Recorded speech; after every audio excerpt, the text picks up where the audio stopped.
This is Melissa Palmer with Melissa Palmer Survivorship, and I'm so excited because I'm here today to interview Margaret McSweeney of Kitchen Chat, and I've known her for a very long time.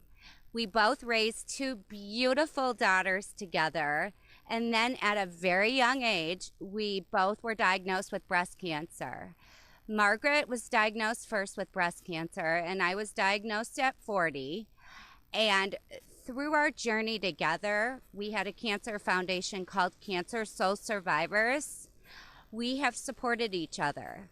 And when I was going through the radiation treatment, Margaret shared a story with me about her father that has stayed with me every single day I think about it. And it's such an inspirational story, and I would like to share it with you too.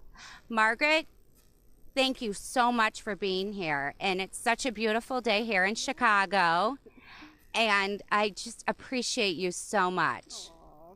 Well, thank you so much, Melissa, and thank you for tuning in. And I guess what a wonderful way to honor my dad and to share this journey. And he was such a man of faith, and the power of prayer really was so prevalent in his life. At age 30, he was diagnosed with colon cancer.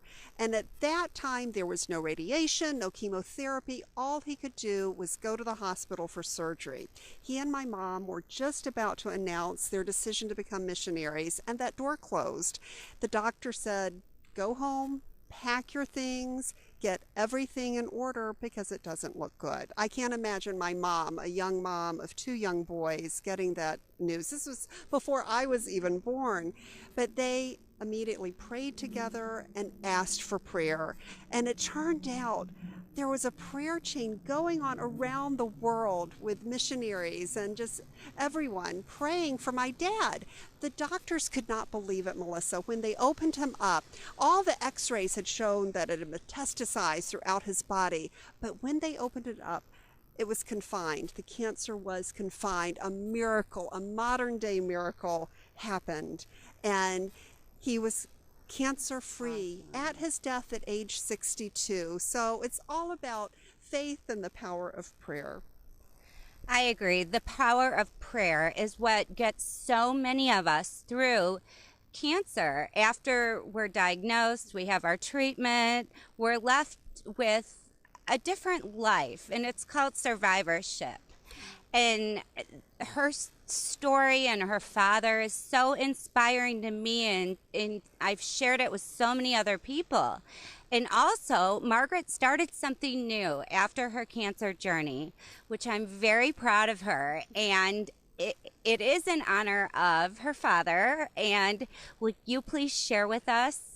Yes, I'd be glad to. Thank you. I started Kitchen Chat as a way to honor my late father, who was a wonderful gourmet home chef. And the biggest regret I have, Melissa, was never going into the kitchen with him to learn how to cook. So I started Kitchen Chat as a way to honor him and a midlife culinary journey to discover his joy of cooking. So I'm so honored that chefs such as Rick Bayless, Jacques Pepin, Carla Hall, some of the master chefs come on my show to share their tips, which I share with you, and you get to ask any questions you might have to just discover the joy.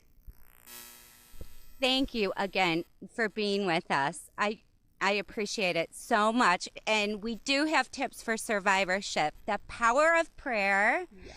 and starting a new voyage. Yes. And we can still be mothers and wives, and females are so strong. We're all survivors of something. And what's your word? Yes, savor the day. Savor the day. Thank you.